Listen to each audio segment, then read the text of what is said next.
Hello guys, कैसे हैं आप लोग इन दिस वीडियो। आज हम बात करने वाले हैं जुजुत्सु काइसेन के चैप्टर नंबर 248 के बारे में। 3 हफ्ते के ब्रेक के बाद चैप्टर 248 आ चुका है। दूसरा, इससे पहले के जो चैप्टर थे उस पर मैंने वीडियो नहीं बनाया क्योंकि वैसे भी वो फीलर ही थे। और भैया इस चैप्टर के अंदर तो तबाही हो गई है क्योंकि यूटा सुकुना से लड़ने के लिए आ चुका है एंड गोजो के बाद सुकुना को सबसे बढ़िया टक्कर देने वाला बंदा होगा यूटा ओकुत्सु।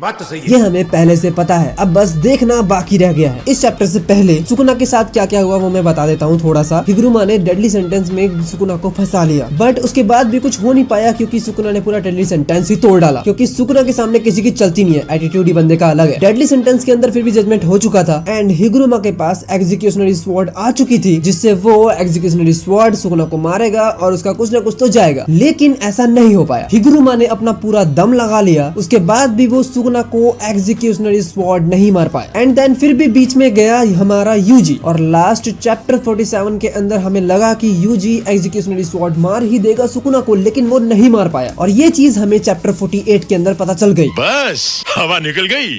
बट ऐसा नहीं है, जितना यूजी इससे पहले था वही यूजी आज पहले के मुकाबले 10 गुना ज्यादा बेटर है एंड पावरफुल है। यहाँ जो ये यूजी स्टैंड लेके खड़ा हुआ है सुकुना से फाइट करने के लिए, भले वो उतना पावरफुल ना हो, इवन उसको ये भी पता है कि मैं सुकुना से ज्यादा फाइट करूंगा तो मैं मारा भी जाऊंगा, लेकिन यूजी को उस चीज से कोई फर्क नहीं पड़ता है। लेकिन सुकुना के हाथों पीटा तो जा रहा है बुरी तरह से। सो यूजी जो एग्जीक्यूशनरी स्वॉर्ड से सुकुना के ऊपर अटैक कर रहा था, बट सुकुना उसके अटैक को डॉज कर लेता है एंड यूजी यहाँ फुल्ली सरप्राइज्ड होता है कि भाई ये बचा कैसे। भारी मिस्टेक हो गया सर।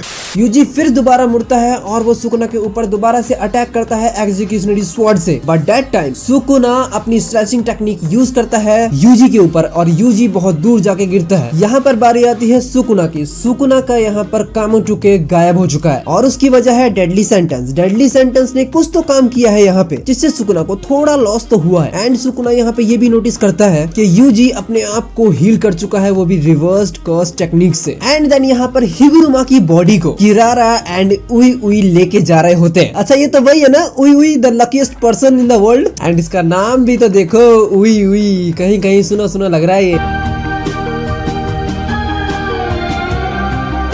सो उई उई एंड किरारा हिगुरुमा को लेके जा रहे होते हैं। यहाँ ये सब देखकर सुकुना सोच लेता है कि पक्का इन दोनों ने ही गोजो सातोरु को भी टेलीपोर्ट किया होगा कहीं और, क्योंकि उई उई की पावर है टेलीपोर्टेशन और जो भी यहाँ पर मर रहा है या बुरी तरह से जख्मी हो रहा है उसे ये दोनों मिलकर ले जा रहे हैं शोको के पास, जिससे वो अपनी रिवर्स्ड कर्स टेक्निक की हेल्प से सभी को हील कर सके जो भी वहाँ आ रहा है। बट ये अभी मत सोचना कि गोजो वापस आ जाएगा, अभी तो बिल्कुल भी नहीं, क्योंकि सुकुना यहाँ खुद कंफर्म करता है जिस वक्त मैंने गोजो को अपना स्लैश मारा था उस टाइम ही गोजो डेड हो चुका था, मर चुका था, तो उसका वापस आना पॉसिबल तो नहीं है। नो।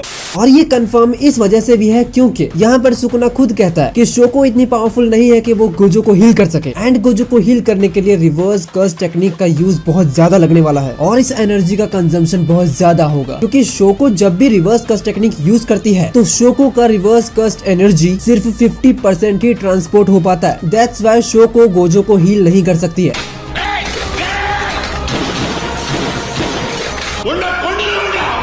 नेक्स्ट पैनल में हमें दिखाया जाता है कि सुकुना यूजी को नोटिस करता है क्योंकि यूजी ने रिवर्स कर्स टेक्निक को पूरी तरह से मास्टर तो कर लिया है। एंड देन इसके बाद सुकुना बहुत ही डीप सोच में घुस जाता है कि जिसे अभी उसने मारा यानी हिगुरुमा को, उसके लिए उसे बुरा लग रहा है क्योंकि वो बंदा इतना ज्यादा टैलेंटेड था, उसने बहुत ही जल्दी कर्स टेक्निक पे मास्टर कर लिया था और एक छोटे लेवल से इतना स्ट्रॉन्ग बनना कोई छोटी बात तो नहीं थी उसके लिए। दैट्स व्हाई यहाँ सुकुना को लिटिल बिट थोड़ा थोड़ा बुरा लग रहा था। लेकिन हजारों सालों तक उसने पता नहीं कितने लोगों को मारा है, लेकिन आज तक उसे किसी चीज का बुरा नहीं लगा। उसने सिर्फ लोगों को मारा है और कुछ नहीं किया। लेकिन आज ये फीलिंग कैसी, कहीं सुकुना को प्यार तो नहीं हो गया?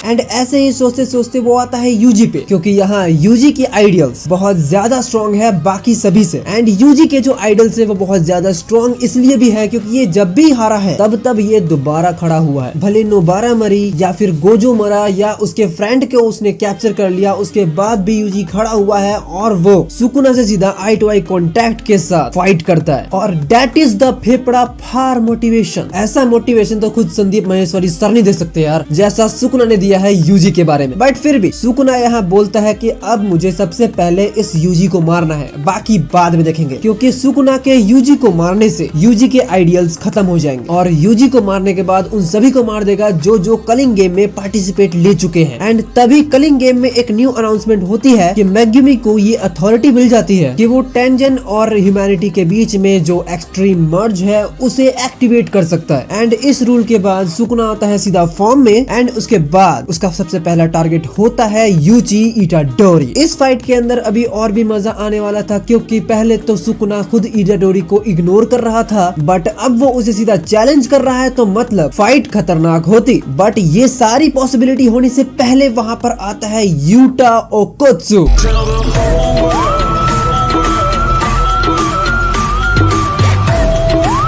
यूटा आते ही बोलता है कि भाई मैं लेट तो नहीं हुआ ना। हाँ, लेकिन मेरे ख्याल से बिल्कुल लेट नहीं हुआ, नहीं तो अभी मेन कैरेक्टर मारा जाता। जहाँ सुकुना यूजी के ऊपर स्लैशिंग टेक्निक यूज करने वाला था, बट वो स्लैशिंग अटैक यूटा ब्लॉक करता है अपनी कटाना से सुकुना के स्लैशिंग अटैक को। कलिंग गेम के अंदर न्यू कैंडिडेट को देखकर सुकुना ये बोलता है कि यूटा तुम कुछ भी करो, स्ट्रगल करो, अपनी पूरी पावर्स लगा दो, लेकिन मुझे मार डालना। अगर तुम नहीं मार पाए तो यहाँ तुम्हें जितने भी दिख रहे हैं, जो भी तुम्हारे अपने पराये जो भी है, या तुम जिन्हें प्रोटेक्ट करना चाहते हो, वो सभी मारे जाएंगे। ये है सुकुना का असली कमीनापन। That's why I like him. Then तभी वहाँ पर आती है रीका, जो सुकुना के ऊपर सीधा अपना पंजा मारती है और सुकुना से बोलती है कि तुम होते कौन हो ऐसा बोलने वाले। देन यहाँ सुकुना बोलता है कि द क्वीन ऑफ कर्सेस यहाँ आ चुकी है, मजा तो अब आएगा। एंड देन यहाँ पर चैप्टर 48 खत्म हो जाता है। ये चैप्टर सिर्फ 20 पेजेस के होते हैं, जो मुझे बहुत ही बुरा लगता है। भाई मैं तो कहता हूँ भले 15 दिन में दो, लेकिन 100-200 पेजेस तो होने चाहिए। क्या बात करता है यार।